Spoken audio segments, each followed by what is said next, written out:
सिमरन पढ़ने में बहुत ही होशियार और समझदार लड़की थी। वो बचपन से ही क्लास में अव्वल आती थी। स्कूल के सभी टीचर उसकी बहुत तारीफ करते थे। पढ़ाई में अच्छा होने के कारण उसके परिवार वाले भी उसकी हर एक डिमांड को पूरा करते थे। सिमरन की एक ही सहेली थी मीनल, जो कि उसके पड़ोस में ही रहती थी। दोनों साथ ही स्कूल जाया करती थी। एक दिन स्कूल जाते वक्त, अरे सिमरन, आज तूने फिर लेट कर दी। तू क्लास में अव्वल आती है इसलिए तुझे टीचर कुछ नहीं बोलती। आज तो वो पक्का मुझे पनिशमेंट देंगी। अरे बाबा, कुछ नहीं होगा। हम दोनों क्लासरूम की खिड़की से जाकर सीट पर बैठ जाएंगे। ये देख, मेरा नया फोन। वाह, तुम्हारा पर्सनल फोन। यहाँ तो मुझे हर साल अपनी दीदी की पुरानी स्कूल ड्रेस पहनकर स्कूल जाना पड़ता है। ये फोन तुम्हारा भी तो है। आखिरकार हम दोनों बचपन से फ्रेंड्स हैं। कल पूरी रात मैं इसके फीचर्स देखती रही। मीनल और सिमरन बातें करते करते स्कूल पहुंच जाती हैं और चुपके से क्लासरूम की पीछे वाली खिड़की से घुसने की कोशिश करती हैं, लेकिन टीचर दोनों को पकड़ लेती है और लेट आने की वजह से टीचर दोनों को क्लास के बाहर कान पकड़कर खड़ा कर देती है। सिमरन, तुम पढ़ाई में अच्छी हो, लेकिन तुम्हें स्कूल के और भी रूल्स फॉलो करने चाहिए। डिसिप्लिन मेंटेन करना चाहिए। सॉरी टीचर, अगली बार से ऐसा नहीं हो। सिमरन और मीनल की सामने वाली क्लास से दो लड़के बाहर कान पकड़कर खड़े थे। अरे क्यों दिल छोटा कर रही है? सिर्फ हम दोनों ही क्लासरूम के बाहर थोड़ी हैं। सामने उन लड़कों को देख। हाय गर्ल्स, आप लोग भी क्लास में लेट आई थी क्या? हाँ, ये टीचर भी ना स्कूल में पढ़ाने आती है या बच्चों को पनिशमेंट देने? मैंने तुम्हें स्कूल में पहले कभी नहीं देखा। हाँ, मैंने भी कुछ दिनों पहले स्कूल में एडमिशन लिया। धीरे धीरे रॉकी और सिमरन में दोस्ती हो जाती है। दोनों एक दूसरे को अपना अपना नंबर दे देते हैं।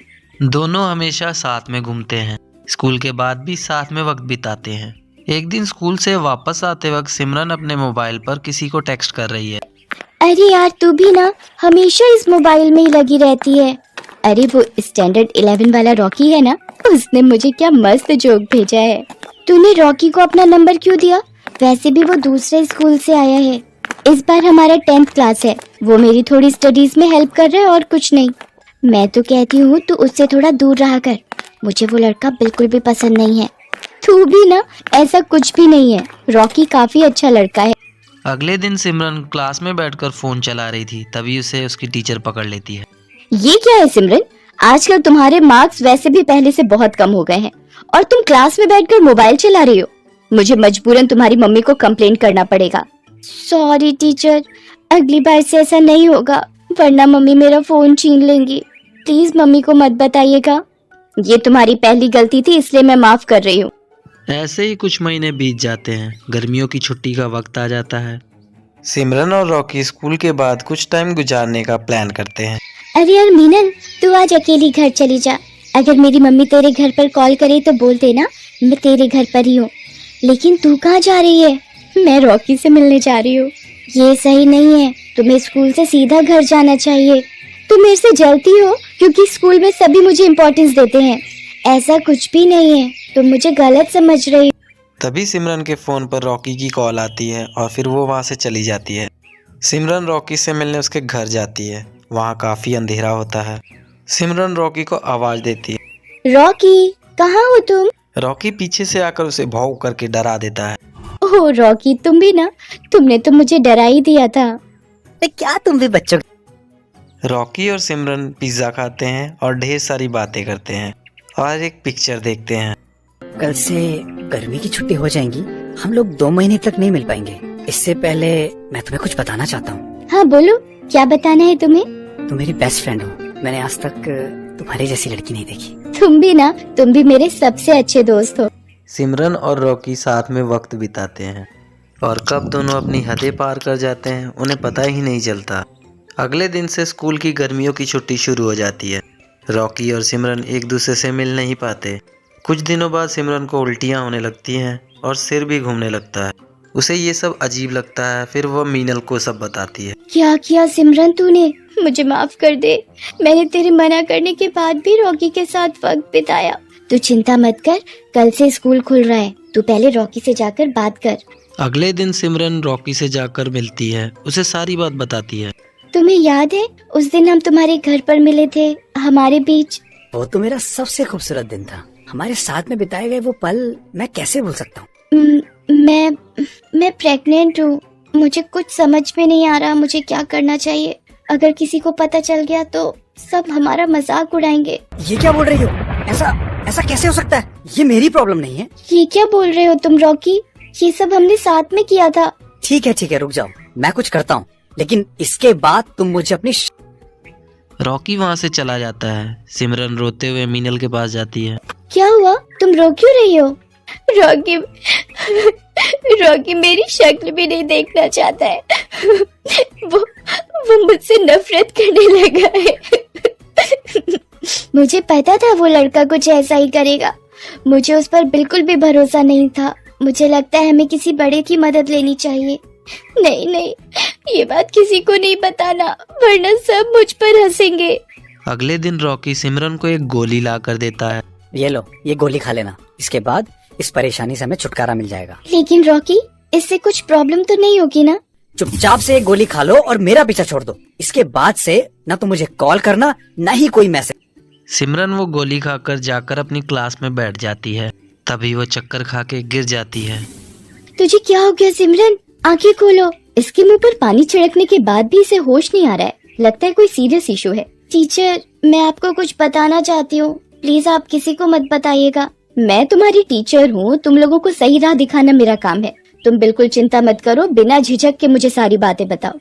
मीनल डर कर सारी सच्चाई टीचर को बता देती है। टीचर सिमरन को हॉस्पिटल ले जाती है और वहाँ उसका अच्छे से चेकअप करवाती है।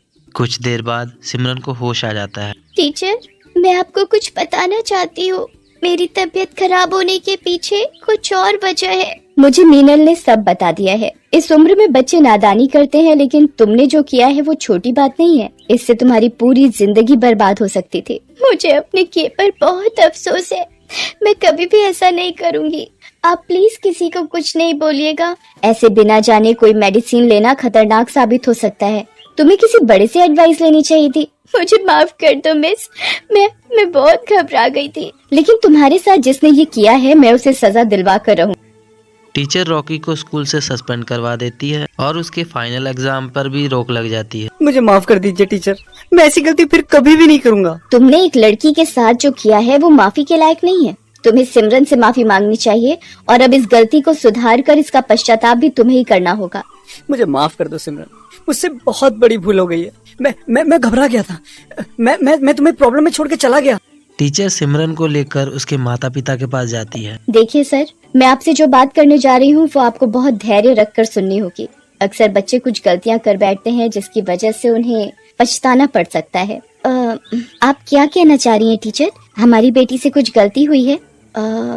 वो दरअसल बात ये है कि वो आपकी बेटी सिमरन प्रेग्नेंट है। ये सब करने स्कूल जाती हो तुम?